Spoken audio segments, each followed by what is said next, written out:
प्रभो गणपते परिपूर्ण வாழ்வருள்வாயே प्रभो गणपते परिपूर्ण வாழ்வருள்வாயே प्रभो गणपते गणपते गणपते சாந்து வணங்கி துதி பாடி ஆடியுந்தன் சன்னதி சரணடைந்தோமே சாந்து வணங்கி துதி பாடி ஆடியுந்தன் சன்னதி சரணடைந்தோமே சாந்த சித்த சௌபாக்கியங்கள் யாவையும் தந்தருள் சற்குருநீயே பிரபோ गणपते परिपूर्ण வாழ்வருள்வாயே प्रभो गणपते गणपते गणपते இந்த நல்ல உலகை ஆட்சி செய்யும் அன்பால் ஆட்சி செய்யும் முத்தாரம்மா தேவிக்கு எந்த வணக்கத்தை தெரிவித்துக் கொள்கிறேன். ஆண்டோர்களுக்கும் சான்றோர்களுக்கும் அன்பானவர்களுக்கும் எனது அன்பான வணக்கத்தை தெரிவித்துக் கொள்கிறேன். பொதுவாகவே பார்த்தீங்க அப்படின்னா கும்பாபிஷேகம்னா ரொம்ப அழகாக இந்த மாதிரி டெக்கரேட் பண்ணி நிறைய நாட்கள் வந்து நம்ம செலிப்ரேட் பண்ணி ரொம்ப சந்தோஷமாக இருப்போம். அது டெய்லி சாப்பாடுன்னா அவ்வளோ சந்தோஷம், அப்படிதானே? ஆமாவா இல்லையா? என்னதான் வெரைட்டியாக வீட்டில் செஞ்சாலும் அந்த கோயில் சாப்பாடை சாப்பிடும்போது ஒரு அலாதி பிரியம் எல்லாத்துக்கும் இருக்கும். இருக்குமா இருக்காதா? இருக்குமா இருக்காதா? இருக்கும் தானே? ஸோ அந்த மாதிரி எல்லா விஷயங்களும் சேர்ந்து அந்த கும்பாபிஷேகம் என்றால், கும்பம் என்றால் என்ன அப்படின்னா ஒரு இடத்துல இணைக்கிறதுன்னு அர்த்தம். அந்த கடவுளோட சக்தி எல்லாம் ஒரே இடத்துல இணைச்சி ரொம்ப அருளெல்லாம் நம்மளுக்கு சேர்த்து 12 வருஷத்துக்கு ஒரு தடவை அழகாக நம்மளுக்கு கொடுக்கறது தான் இந்த கும்பாபிஷேகம். அது தொடர்ந்து நடைபெறணும், எந்த தடையும் இல்லாமல் ஒரு 12 வருஷத்துக்கும் நம்ம நடைபெறணும் அப்படின்னா ஒரு நல்ல நல்ல புண்ணியங்கள் நம்ம ஊரில் இருக்குன்னு அர்த்தம். அதனால தான் இது 3வது வருட கும்பாபிஷேகம் ரொம்ப சிறப்பாக நடந்துட்டுருக்கு. அதுக்கே வந்து முத்தாரம்மா தேவிக்கு நம்ம நன்றி சொல்லணும். அவ்வளோ ஒரு சிறப்பான நாளில் எனக்கும் ஒரு எனக்கும் வந்து ஒரு பங்கை நீங்கள் கொடுத்ததுக்கு நான் ரொம்ப நன்றியை முதற்கொண்டு தெரிவித்துக் கொள்கிறேன். பார்த்தீங்க அப்படின்னா நம்ம நிறைய புராணங்கள் பார்த்துருக்கோம், கதைகள் பார்த்துருக்கோம். அதுலலாம் நம்மளுக்கு ஏதாவது தேவை அப்படின்னா, இல்லை அசுரர்கள்ட்டேருந்து நம்மளை காப்பாற்றணும்னா அங்கேருந்து கடவுள் கீழே இறங்கி வருவார், அப்படி தானே? கடவுள் கீழே இறங்கி வந்து கடவுளாகவே இருந்து நம்மளுக்கு அருள் புரிஞ்சுட்டு போவார், அப்படி தானே? நிறைய நம்ம புராணங்கள்லாம் பார்த்துருக்கோம் இல்லையா? ஆனால் பெருமாளே பார்த்தீங்க அப்படின்னா, நாராயணரே பார்த்தீங்க அப்படின்னா கீழே இந்த பூலோகத்துக்கு வந்து தான் கடவுளா இல்லாம ஒரு மனிதரா பிறந்து மனிதர் என்னெல்லாம் அல்லல் படுவோமோ அவதிப்படுவோமோ எல்லா கஷ்டங்களையும் பட்டு நம்மளுக்கு உதாரணமா இப்படிதான்ப்பா வாழணும், உனக்கு இதே இருக்கா, எனக்கும் நான் மனுஷனா பிறந்தா நாய் வேஷம் போட்டா குலைச்சுதான் ஆகணும், அதே மாதிரி நான் மனுஷனா பிறந்தாலும் இந்த பாடெல்லாம் பட்டுதான் ஆகணும், நீ கவலைப்படாதன்னு நம்மளுக்கு சொன்ன ஒரு புராணம் என்னது? ராமாயணம், அப்படிதானே? ராமர் வந்து மனிதனா வாழ்ந்தாரு, எல்லா அல்லலும் பட்டாரு. அவர் நினைச்சா ஒரு நிமிஷத்துல மனுஷங்களோட பிரச்சனைகளை தீக்கல, அவரோட மனைவியை என்ன பண்ணிட்டு போயிட்டார்? ராவணன் தூக்கிட்டு போயிடுவார். ஆனா அவர் கஷ்டப்பட்டு வானர படைகள் கூட சேர்ந்து என்ன அல்லல் பட்டு அவதிப்பட்டு 12 மாதங்கள் கஷ்டப்பட்டு, அப்படிதானே? அவர் ஈஸியா ஏதாவது அவரோட கடவுளோட பவர் ஏதாவது யூஸ் பண்ணியிருக்காரா ராமாயணத்துல? ஆமாவா இல்லையா? இல்லை. அப்போ அந்த ராமாயணத்தை நம்ம கேட்கும் போது நம்மளோட கஷ்டங்களும் என்ன ஆயிரும்? அத்து ஓடிரும். இந்த ராம நாமத்துல வந்து நிறைய பலன்கள் இருக்கு. அதுக்கு ஒரு சின்ன கதை மூலமா நான் அதை ஸ்டார்ட் பண்றேன். ஃபர்ஸ்ட் பார்த்தீங்க அப்படின்னா, இந்த நம்மளுக்கு மட்டும் இல்லை, இந்த ராமநாமன்னு சொல்றாங்களே, அது அப்படி என்னடா பலன் இருக்குன்னு தோணும். நாரதர் நாராயணன் நாளுதோறும் ராமநாமத்தை சொல்லிட்டு இருக்க நாராயணருக்கு டவுட் வந்துச்சு.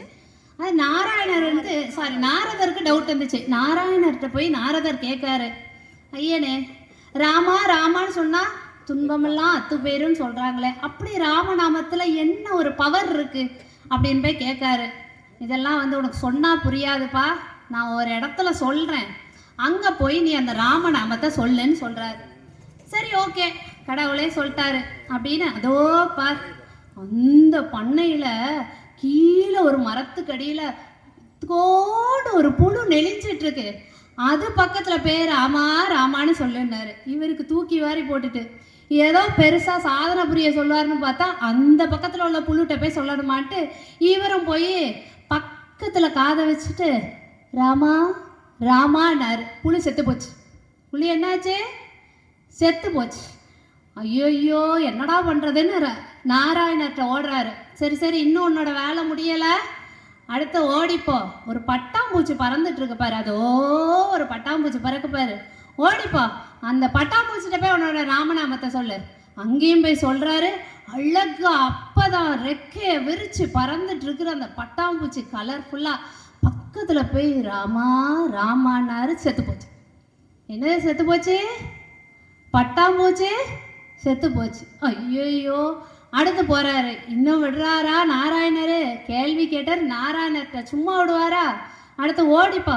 அங்க ஒரு பசு வந்து இப்போதான் ஒரு கன்றை ஈன போகுது, ஓடிப்போ. ஓடி போய் அந்த பசுவோட கன்று கிட்ட போய் சொல்லு. பார்த்து பார்த்து போறாரு. பசுக்குட்டி பசுவோட சொந்தக்கார நிக்கானான்ட்டு அங்க போய் சொல்லி கண்ணுக்குட்டிக்கு ஏதாவது ஆச்சுன்னா விடுவானா? அவங்க எல்லாம் ஒரு ஆசையா நிக்காங்க வீட்டுல. கண்ணுக்குட்டி வருது, இவர் யாருக்கும் தெரியாம கண்ணுக்குட்டி பக்கத்துல போய் ராமா ராமான்னாரு. கண்ணுக்குட்டி என்ன ஆச்சு? செத்து போச்சு. அதனால என்னடா பண்றதுன்னு அடி உத இல்லாம தப்பிச்சிட்டோன்னு. இதுக்கு மேல முடியாதப்பா, நீ சொல்லிடு. இல்ல வந்துட்ட, பாதி பக்கம் வந்துட்டேன். நம்மளும் அந்த வந்து பாதி அரகுறை நாலேஜ்ன்னு சொல்லுவாங்கல்ல, அரகுறை அறிவு வந்து ரொம்ப ஆபத்தானதும்பாங்கல்ல. இன்னும் நாராயணர் சொன்ன முழுசு அவர் பார்க்கல, அரகுறை அறிவோட இருக்காரு. முழுமை அடைஞ்சிரு. இன்னும் ஒரே ஒரு டெஸ்ட் தான் இருக்கு, அதுல உனக்கு புரிஞ்சிடும்.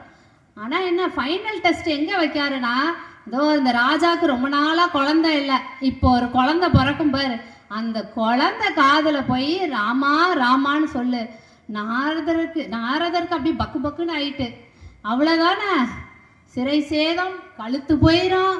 ராஜாவோட குழந்தைக்கு ஏதாவது ஆச்சுன்னா சும்மா விடுவாரா? நாரதரே வந்தீரு கொன்றீரு போனீருன்னு சொல்லுவாரா? என்ன பண்ணன்னு தெரியல. இருந்தாலும் சொன்னது நாராயணராச்சே, செய்வோன்னு சொல்லிட்டு பயந்து ரெட்டியா 1 2 3னா ஓடிடணும் அப்படிங்கிற மாதிரி அது பக்கத்துல போய் குழந்தைகிட்ட போய் ராமா ராமான்னு குடுகுடுன்னு ஓடலான்னு காலை எடுத்து வைக்கவும் அந்த குழந்தை கூப்பிடுது, நாரதரே நாரதரே. என்னடா அது, யாரோ கூப்பிடுற மாதிரி தெரியுது. யாரும் இல்லாத நேரம் தானே ரூம்ல வந்து சொன்னோம், வந்துட்டாங்களா வினையா பிள்ளைக்கு ஏதோ ஆயிட்டானா? அந்த குழந்தை கூப்பிடுது, நாரதரே நாரதரேன்னு குழந்தை கூப்பிடுது.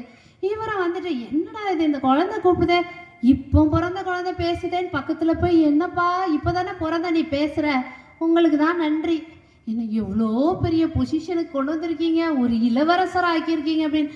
நான் என்னடா செஞ்சேன், இப்போதானே ராமநாமத்தை சொன்னேன். இல்லை இல்லை, நான் ஃபர்ஸ்ட் புழுவா பிறந்திருந்தேன், ராமா ராமா நீங்க மோட்சம் கிடைச்சி நான் அடுத்த லெவலுக்கு பட்டாம்பூச்சியா பிறந்தேன், ராமா ராமா நீங்க அடுத்து நான் வந்து கண்ணுக்குட்டியா பிறந்தேன், ராமா ராமா நீங்க. 4வது நேரம் அந்த ராமநாமத்தை கேட்கும்போது நான் எங்க இருக்கேன் பார்த்தீங்களா, ஒரு இளவரசரா இருக்கேன். இப்ப தெரியுதா அந்த ராமநாமத்தை பத்தின்னு.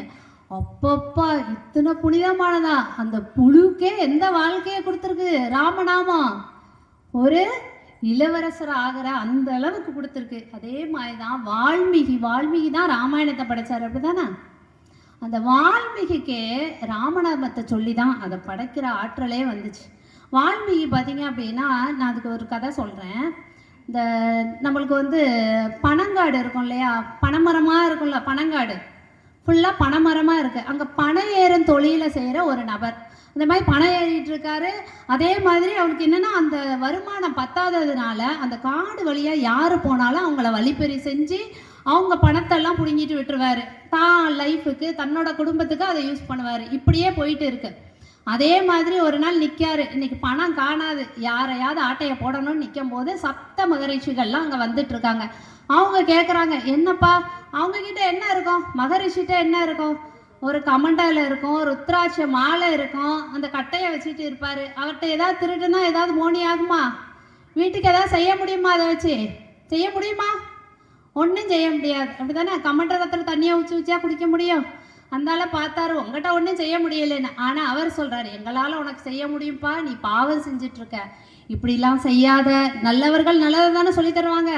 இப்படிலாம் செய்யாதப்பா, நீ பாவம் செய்கிற, திருடக்கூடாது, அது பாவம். அப்படி இல்லை. என்னோட குழந்தைகள், என்னோட மனைவி, என் தாய் தகப்பன், என் சுற்றம் எல்லாம் நல்லா இருக்காங்க.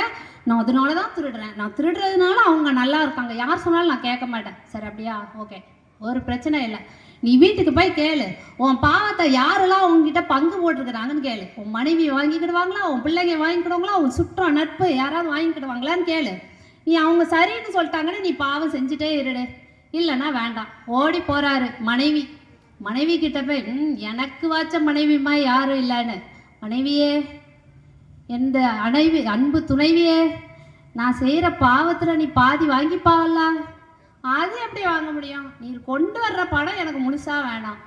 பாவெல்லாம் 1% கூட நான் வாங்க முடியாது. நானா திருடுறேன்? உன்னை யார் திருட சொன்னா? உழைச்சி சம்பாதிக்க வேண்டியதுனா? பிள்ளைங்க கிட்ட போய் கேட்காங்க, அவங்களும் அதே பதில். தாய் தகப்பன் சுற்றான் நட்பு.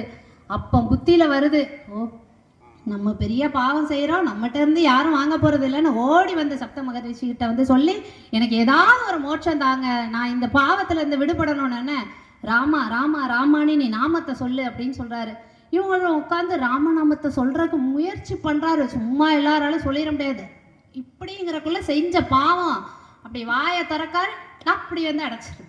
வாயை திறக்காரு, பாவம் வந்து அடைச்சிருது. என்ன பண்ண? நான் செஞ்ச பாவம் என்னை செய்ய விடமாட்டுக்கே, சொல்ல விடமாட்டுக்கே. அப்பதான் அவர் சொல்றாரு, அந்த காலத்துல இந்த பனைமரத்துக்கு வந்து மராமரம்னு ஒரு பேர் உண்டு. அப்ப நீ மராமரத்துக்குள்ளதான் வாழ்ந்துட்டு இருக்க. மராமரம் மராமரம் மராமரம் மராமரம் நீ சொல்லிட்டே இரு, அது ராம ராம ராம ராமையா மாறிடும். இவரும் உட்காந்து மராமரம் மராமரம் மராமரம் மராமரம் ராம ராம ராம ராம ராம ராம ராம ராம ராமன்னு பல வருஷங்களா உட்காந்துட்டு இருக்காரு. அவர் மேலெல்லாம் புற்று எல்லாம் வளர்ந்துருது. அதே சப்த மகரிஷிகள் அந்த சைட்ல வராங்க. இன்னும் இங்க ஒரு திருடனை பார்த்தமே, அவனுக்கு புத்தி வந்து போயிட்டானா, இல்ல ராமா ராமா ராமா ராமான்னு எங்கேயோ சத்தம் கேட்குதேன்னு சொல்லிட்டு அந்த போய் அவருக்கு புற்று வளர்ந்தது எல்லாத்தையும் உடைச்சிட்டு உள்ள பார்த்தா அவர் உட்காந்து ராமா ராமா ராமா ராமா ராமான் இருக்காங்க. அவரை கூப்பிட்டு அவருக்கு நிறைய உபதேசங்கள்லாம் சொல்லி, உலகத்துல உள்ள மந்திரங்கள்லாம் சொல்லி கொடுத்து அவரை ஒரு பெரிய மகரிஷியாக்கி, உன்னை நீ வால்மீகின்னு கூப்பிடுவாங்கன்னு சொல்லிட்டு போயிறாரு. அவரும் ஒரு குடியில அமைச்சு அவருக்கு நிறைய சீடர்கள் எல்லாம் வச்சு அழகா ராமநாமத்தை சொல்லி கொடுத்துட்டு இருக்காரு. அந்த வழியா நம்ம நாரதர் வராரு.